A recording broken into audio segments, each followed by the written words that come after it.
episode 235 of Girl Take the Lead, where each week we explore womanhood and leadership. And I'm your host, Yo Canny. Today, Elisabeth White, Millennial, and author of the book People Do Change, which just launched on June 3rd. You can get this book at Amazon.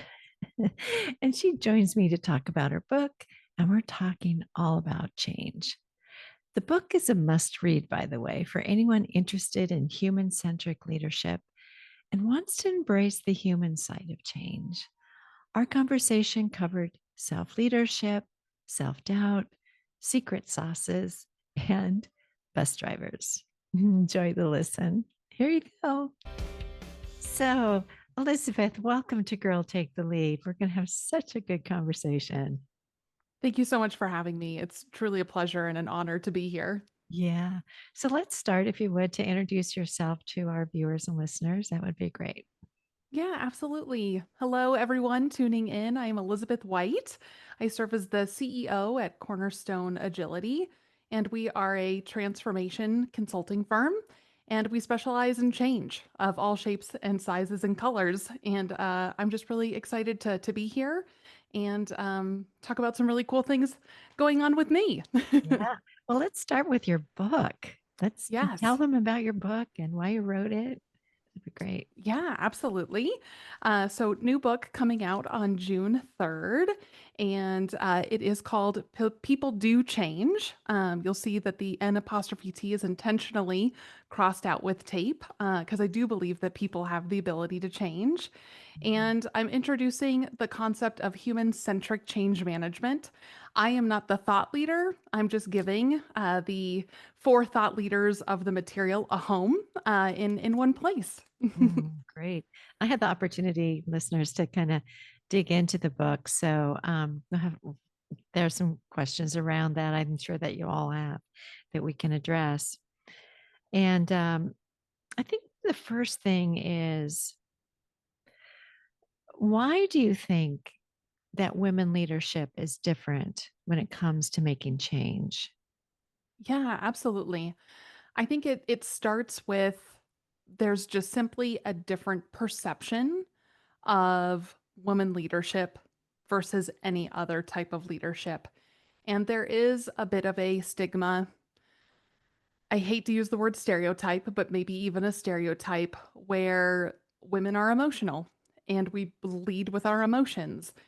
And oftentimes our emotions are called crazy. And Mhm. when we're working through change, change oftentimes feels chaotic if not managed appropriately.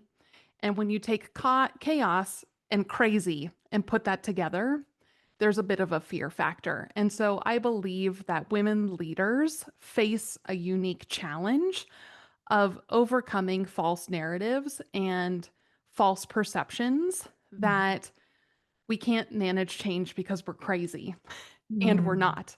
In Yeah. fact, the fact that we're so in tune with our emotions is actually a secret sauce or a special ability or kind of a powerhouse tool, if you will. But I think you have to overcome the stigma and the stereotypes first to be able to harness our emotions as a ability to really be able to embrace change and move through change in a way that other types of leaders can't. Yeah. Are there particular emotions there that you think are our strength, um, that Yeah, that we bring to the party? absolutely. I mean, empathy is one for sure, and our innate ability to be caretakers. We have an incredible ability to care for those in our core Yeah. and our greater sphere. And when we go through change, change is not always easy. Change is often tough. And we have an ability to show up and really empathize with those around us and be Mhm. able to connect and relate and caretake in a very unique way that really gives us a unique approach to change. Well, um, when in my last position as director of marketing for a health system, when I went to leave to do something else, the and I was marketing, and I was the marketing director, and I worked with service lines, which is, like oncology, for example, or, which is cancer. And when I was leaving, they said, Yo, you cared so much more than any other marketing person we've ever had. And I kind of looked at that as my superpower, Yeah. right? Just kind of like what you're talking about. But, it never showed up in a performance evaluation. I think what you're pointing us to is there's like this gap in that Yes.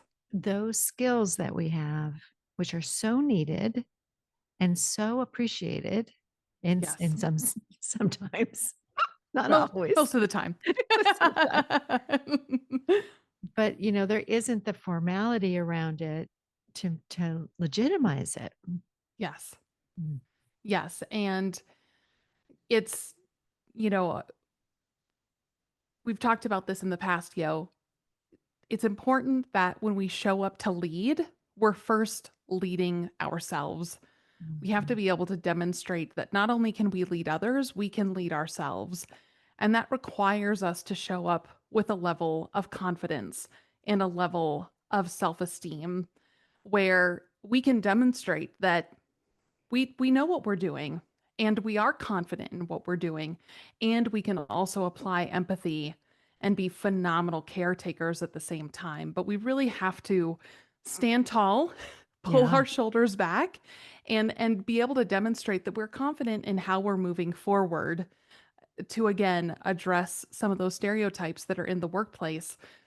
Right, wrong, or otherwise, they are there, and we can't pretend like they're not, but we Mhm. do have to rise above it and be able to demonstrate that we are experts at what we are doing. We are great leaders, and it starts with first leading ourselves and pulling the shoulders back Yeah. and being able to say, I know how to move through this. I know how to help us, and I'm going to do it with such empathy and such care that we're going to wow the crowd. Yeah. Well, I like what you're pointing to because it's almost like because we have these skills, we can see what's missing. Yes. And when we say what we see there, it can move a whole room and mobilize people in a very different way. But what you're saying is you have to, I think this notion of leading ourselves is such a strong one, right? Yes. And I mean, it wasn't there 42 years ago when I started. In fact, I can remember a male um, group manager telling me, "Yeah, you don't really fit in this environment," and I didn't. I really didn't. And it was probably, I mean, I stayed in that environment for 2 years, getting started, wearing the little suit and the little tie and everything I was supposed to do. And after doing that for a while, I went, there's more to it than this. Yeah. And so I took off to New York and started working in marketing for health and beauty aids. And I got to wear silk dresses and look and have fun. And it was certainly more than Yeah. being in this other regimented environment. Um, and I kind of look at it now like, oh, I was leading myself to become the leader that I knew was kind of inside me, Mhm. Mhm. but I wasn't in touch with.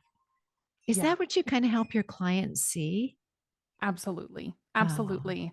And that you were in your scenario, in your example, you were attempting to show up authentically, and you were being told, "No, no, that's not what we're looking for." right. Well, it must have been what they were looking for because you arrived there. That Uh was huh. part of your journey. That was a stop.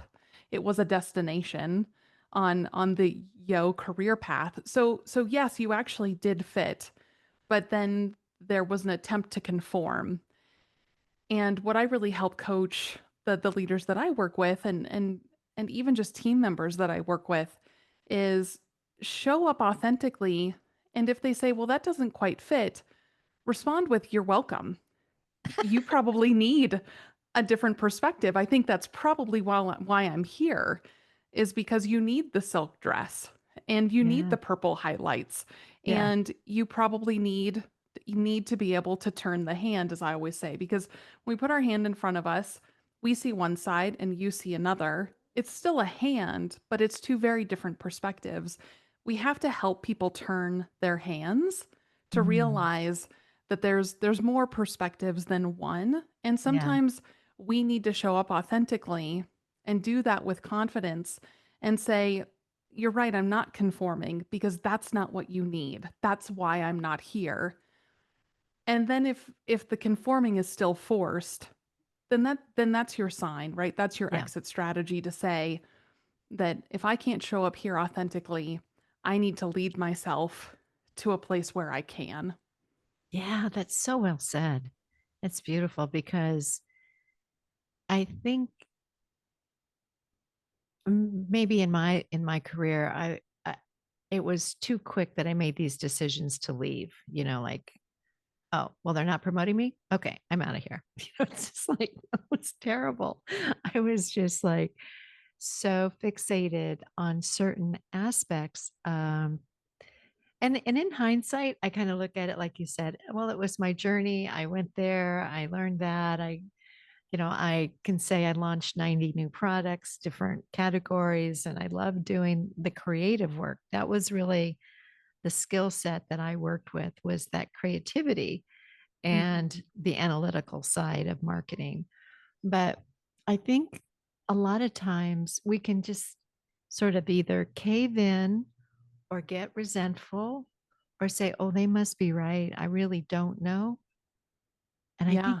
I think when you're talking about self-leadership, you're saying to your clients like, "No, no, no, you really do know." Yeah. Yeah. Self doubt will destroy careers and it will Mm, cause you to make decisions that you may look back on and say, was that the right decision? I'm not sure. And I always encourage my clients to do something that my colleague says all the time, and that's the pause for the cause yeah. and just take a breath and ask yourself, okay, do I have clear direction here? Do I understand the purpose? Do I understand why I'm here? I might not like the way that I'm being treated or how I'm being engaged, but do I know the purpose that I serve here? And do I Mhm. like it? Am I okay with that? And then, do I have a clear path? Do I have a path to follow? And is it clear? And is it safe? And then, do I have people to walk that path with?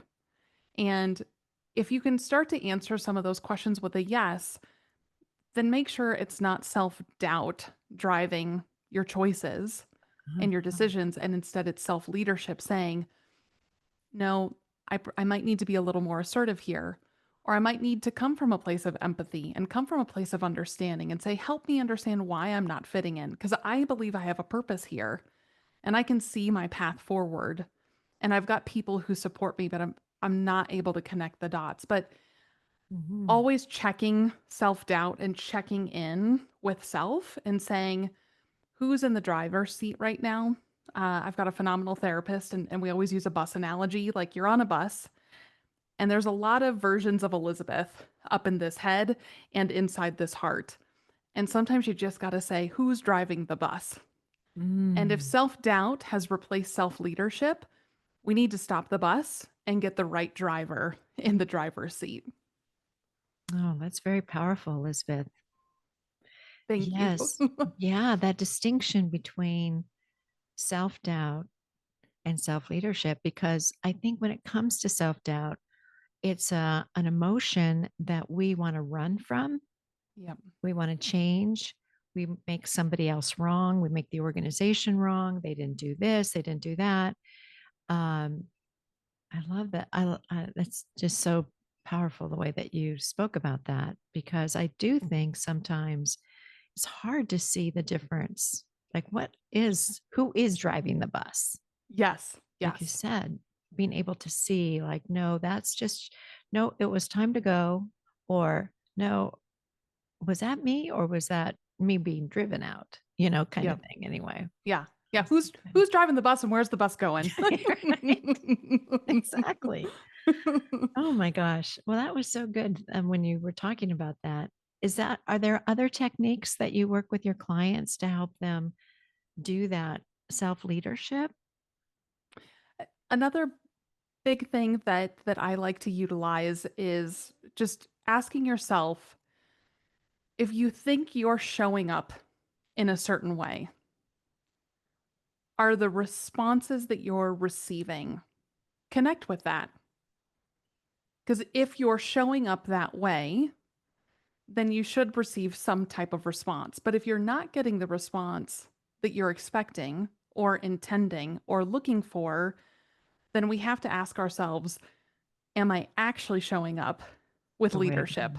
Am I actually showing up with empathy? Am I actually showing up with care? Or, like we talk about in change all the time, am I leading with denial? Am I leading with blame? Am I letting shame drive the bus? Right? There's all these other emotions where we might show up and have every intent of leading with empathy, and instead we led with blame. And then we got a reaction of that of blame. And then we ask ourselves, well, why am I being treated that way? Well, because you left empathy at the door and instead you showed up with blame. And now you're receiving a response and a reaction of that of someone who showed up with blame. And so I always like to check my clients and say, how do you think you showed up? Yeah. And then did the response and reaction that you receive align with how you believe you showed up? Yeah. Or do we need to reset tomorrow and show up with a new attitude and a new approach because we might not have hit the mark today. Yeah. Well, and sometimes I know that I had difficult conversations with people because I didn't show up the way that I Yeah. thought I was showing up. And I wanted to clean it up and be the person, be the kind of manager and director that I wanted, that I thought I could be. And I just saw a post recently, I think, that said something like, having those difficult conversations can be really an act of kindness Yes. for ourselves and for also for the other person, that you are being kind because you're helping them see more things about you. I thought that was kind of Yes. an interesting take on that too, because um, difficult conversations are ones that we typically want to run from, Yeah. not Yeah. engage in. Yeah. But when we do, it can change the whole, like you said, the whole perspective. Exactly. And I think it's important for listeners to know if you make the choice to engage in a difficult conversation and you blow it, you bomb it, lean on the words of Winston Churchill, failure is not fatal. Come back to it. Whether you come back Mhm. to it in an hour, 10 hours, Mhm. one day, 10 days, come back to it because your ability to demonstrate that you can engage in a difficult conversation, and even if it goes south, it doesn't go the way you wanted it to, it doesn't go the way the individual or individuals you were engaging with, it didn't go Yeah. their way either. Your ability to show self leadership to say, hey, I really needed to have a crucial conversation with you and I didn't handle it well. Could we revisit it? Mm. That personal strength is an incredible demonstration. And to be able to humble ourselves enough to say, I didn't get that right, it's still important. And I Yeah. want us both to grow from this. The recipient of that says, wow, it's okay to make a mistake. Because I think in the workplace, and this is why change is so hard, people are terrified to make mistakes. Mhm. Failure does feel fatal.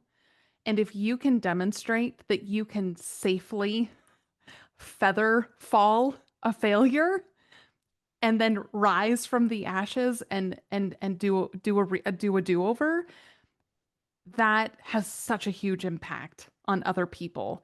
And I I just strongly encourage people to go after every difficult conversation because even if it doesn't go well, you can always show up again and you can learn from it and demonstrate to someone that even in a moment of failure, there is still growth.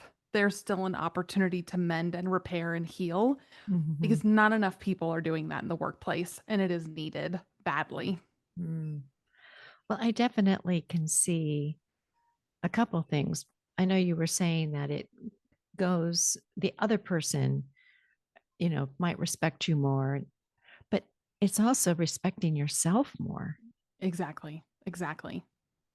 which I think in the long run, gosh, it just means so much more to me now, that self respect versus seeking the third, an external validation from somebody. It's like, Mhm. no, it's like an internal validation can be enough. Do you think that's what authenticity is? Like when you're talking about how you go back, you represent yourself, you think it's underneath that is just we're being more authentic? I do. I think that oftentimes, especially in the workplace, we all tend to have two personas. We have our personal persona and we have our professional persona. Mhm. And it's okay for those to be completely different. Many of us want them to be very similar. Some of us want them to stay very separate. Either way, we should be authentic in both of our personas, Mm. whether they are completely different or they're completely the same or it's somewhere in the middle. But the best way to learn if we're showing up authentically is honestly to get a couple failures under our belt to Mhm. say, ooh, I don't like the way I handled that. I don't like the reaction that I received. If I'm feeling something, that tells me I didn't show up authentically and I need to make some changes. Which I'm not saying that you have to live in a state of failure, but it is safe to try some things and then learn from that and say that feels authentic. That feels like me being authentic and honoring my values and honoring my beliefs and honoring how I want to show up. Or we can say, you know what? That felt a little cowardice. And I don't want Mm. to be aggressive. I do want to be assertive, but I that felt cowardice. And that's not the persona I want to be. So I'm going to take that learning and file that away. So the next time I'm in a situation like that, I can remember cowardice is not a part of my persona. Elisabeth, how do you want to show up? How do you want to Mm. engage? Because you know how you don't want to show up. So Yeah. so what are some other things we can try? Where were you when I started my career? I mean, I feel like it's this would be so, but we learn through, like you said, we learn through the knocks we take on and our quote failures. One of the things that I did not long ago was a failure resume. And I'm telling you, that just totally blew my mind because I went, this is so healing to do a failure resume. Yes. Yes. I'll have a Mine link in the would show be notes for that. 20 pages long. Mine was definitely, I mean, I thought, oh, there'll be a few, but then I went, oh, well, what about this? And what about that? And when this happened there, I'll put a link in the show notes to it for my listeners because you could look at the format. I Yeah. had to change some of the names to protect the innocent, but there's definitely a lot of content to work with.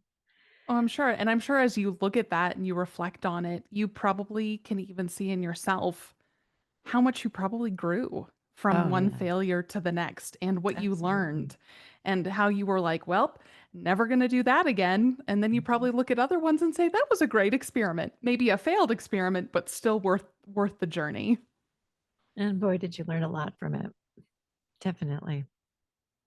Okay, so let's get back to your book a little bit. Yeah. So, what's one page in your book that you wish everyone would read over and over again?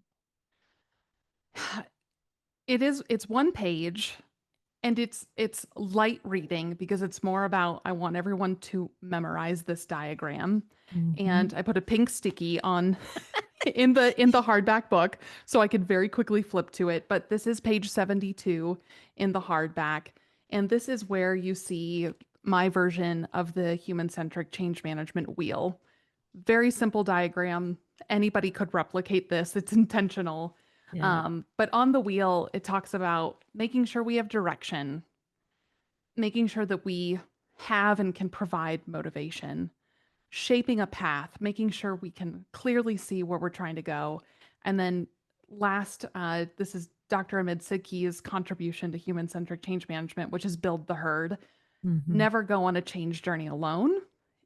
You should never walk any path alone. Daytime, nighttime, doesn't matter. You should Hmm. never walk a change journey alone or any big journeys alone. And so lastly is build the herd. So page 72, Hmm. memorize the wheel, make a copy of it for yourself, put it on a sticky note, cut the page out of the book if you want. I've Yeah. certainly had clients do that. I'm fine by that. But just keep it with you so that when you are experiencing change, personally or professionally, you can ask yourself, okay, do I have clear direction? Do I know why? Is there purpose here? Because Yeah. change for the sake of change isn't healthy. And do I feel motivated? Am I inspired? Am I excited? Am I curious? What emotions are stirring in me? If they're Hmm. not positive, we should pause for a moment. And then, is there a path? I always like to tell people I hate two things in this world: spiders and snakes. I apologize to anyone out there who likes spiders and snakes. It's not me, it will never be me. If I was ever asked to walk a path littered in snakes and spiders, it doesn't matter if $100 million is sitting at the end of that road, I ain't going to walk it. We need to make sure our paths are clear and safe. We know where we're going and that it feels comfortable to do so. And Yeah. if you are about to go on a change journey and your path is covered with spiders and snakes, you are not obligated to walk that path. That is not safe. Yeah. And then lastly, build your herd. Find your people and walk that journey together. And if Hmm. it's a journey you have to go on, if you're the one who has to walk the path, make sure that you've got your support people with your cups of water along the journey. Yeah. It's like doing your first 5K, 10K, half marathon, marathon. You always have your cheerleaders sprinkled along the path. Even if it's a change journey you have to go, you don't go solo. You might be Hmm. the one on the path, but make sure that you've got your water cup people on the sidelines there for you. Or Hmm. if it's something you can do as a group and a collective, build your herd. Yeah. I love how the first creator of human centric change management started with Jonathan Haidt and Hmm. his the happiness hypothesis, and he uses this analogy of elephants because I think elephants are so powerful. When you have a herd of elephants, nobody's messing with that. No. Find your elephants and stomp together, because it's a much safer, much more enjoyable journey. Yeah. So, Elizabeth, there's this one aspect I've noticed in younger generations that they question what their purpose is. So, like when you're saying, find your a path and is it on purpose for you? What do you what do you say to people who say, I have no idea what my purpose is? Yeah, I always start with thank you for being vulnerable enough to admit that, Mm, because it's a hard thing to admit. Because there are those of us in the world who've had many years now to practice lots of different things and have failed and fallen many times and now know our purpose.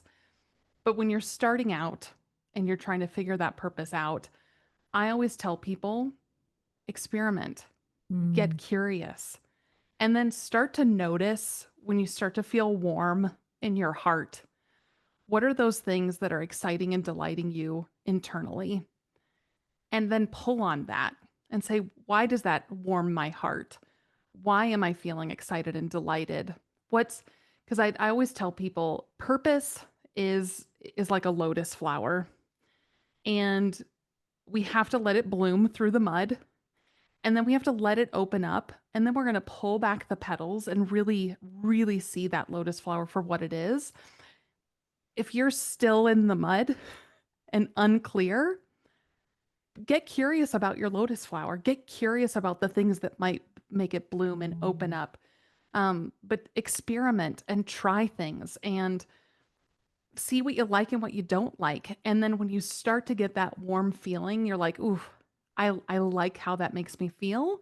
yeah. Start to ask why. Why do I like how that feels? What was special about that moment? What was so great about that experience? And before you know it, you're going to start to have a few paths in front of you. And then you're going to start walking them and you're Mm. going to find the ones with the booby traps and you're going to walk back and be like, never mind, not that path. And then you're going to find the one with the snakes and the spiders and I'm be just like, going to that's for say, someone else. That's not for me. yeah, And then you're eventually going to say, okay, I really connect with this. Like, this aligns with my identity. This aligns with yeah, my authenticity. But it starts with experimentation. It starts with being curious and yeah. being vulnerable enough to say, I don't know, so I'm going to try. Mm. That's really good because I do think sometimes, and over time, right? We change. So I love your book so much Yeah. because yeah, we change Yeah. and our Yeah. purpose can change and we adapt and we, you know, like what could have worked, you know, 20 years ago doesn't work now for you. It's just Yeah. like because we've changed and we have different aspects of what makes life full and enjoyable, Yes. right? Yes. Oh, And so and it good. can evolve and it will evolve. And I think that's probably my favorite aspect of this book is the cover because the tape, everyone's like, why isn't it real tape? And I'm like, I'm sorry, folks, the publisher's not going to take time to put tape on every piece of book. Like, you can get your own tape Yeah. and put it on there and have the enjoyment of ripping it off. But the tape is painter's tape intentionally because it doesn't stay forever. Just because you Mm, changed once doesn't guarantee change for life. mm, Every choice we make, every situation we're put in, we have to opt in for change, and it's not always easy, and it is hard. And I think those of us getting a little older, realize how hard it can be to get that tape back up there. And yeah. sometimes it's easy. Sometimes we're in a situation we just slap that tape on there, and other times the tape starts to fall off, and we have to Mm, self reflect. But our whole life is a journey of tape or no tape. And, yeah. are you going to change or are you not going to change? And then you have to ask yourself why. Why Yeah. why did I or why didn't I? But, I think that's one of the beautiful things about change is we can look back on our lives, whether it's been a short life so far or a long life so far, and say, I remember the instances where I put that tape up because I wanted to Mm, change. And I can also look back and be like, nope, that was an instance where there was no tape. I did not change. I had no tape accessible to me. And it's just amazing to be able to reflect and say, absolutely. when am I comfortable changing and when am I not? And then why? What was the reasoning? And I think there's a lot of growth to be found there. Uh, well, I just love the way that you articulate so many of these distinctions. You make it sound like easy to understand, and they're very complex, heavy kind of distinctions. So thank you for making it like accessible. I think that's what you're doing is you're making it all accessible for us. Thank you. I am not the genius here by any means. I'm just trying to distill things to make it feel accessible Yeah. because complex topics oftentimes get avoided and we shouldn't avoid them. And so anything I can contribute to help distill and simplify and make things feel accessible, then I'm serving my purpose. Yeah, definitely. So I like how you ended the book Yeah. and talking about the future of change management. Could you read a little bit of that for us? Yeah, I would love to. Mhm. This is in the conclusion, and it is the last official page of the book, last page of content. and it reads: The future of change management is undoubtedly human centric. As technology continues to advance and the pace of change accelerates, the need for a compassionate, people first approach becomes even more critical. Organizations that recognize this will not only navigate changes more smoothly, but will also cultivate a resilient, adaptable workforce ready to face future challenges. Human centric change management is more than just a methodology. It's a philosophy that respects the inherent dignity and potential of every individual within an organization. It reminds us that at the core of every successful change initiative are people, their creativity, their commitment, and their collective power to shape the future. Mhm. As we move forward, let us carry this understanding with us. Let it inform our decisions, guide our actions, and inspire our leadership. For in embracing the human side of change, we don't just transform our organizations, we elevate the human experience of work itself, creating environments where both people and businesses can truly flourish. Mm. So well written. Very, very nice. So, Elizabeth, how can our listeners and viewers follow you, find you, work with you? Yeah, absolutely. So the book will be available through all major retailers. So all you have to do is search for Elisabeth White with an S. I'm Elizabeth with an S, or search for People Do Change, and you can find me. Otherwise, I am on LinkedIn all the time, probably borderline unhealthy amount, but I read every message. I respond to everything. I love to hear about people's professional journeys.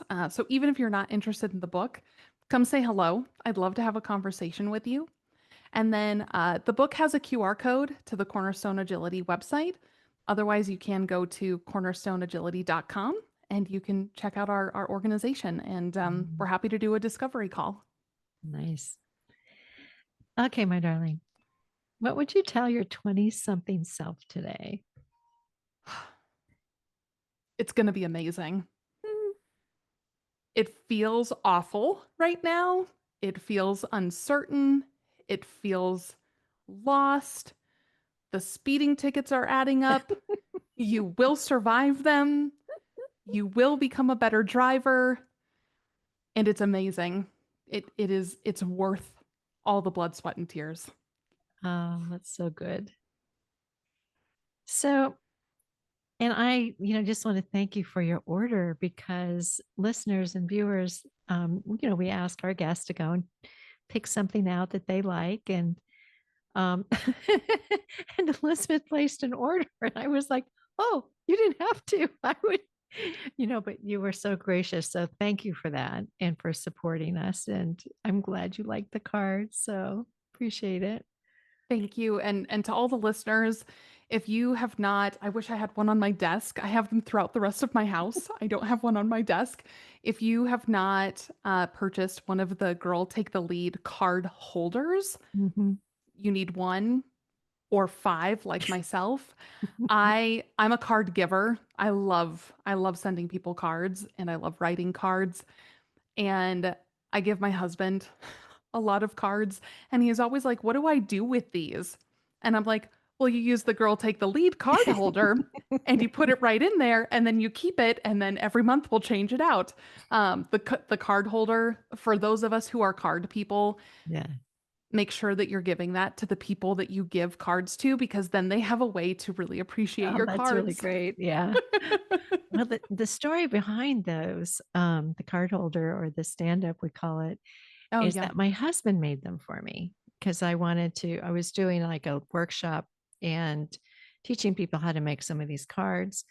And I said, I wish I had a way to display these on the table. And he just went to work and invented that. And I went, this is perfect. This is perfect. People are going to really like these. So thank you. Thank you Thank you. for Thank and, you. Yes, and I appreciate them very much. that's so great.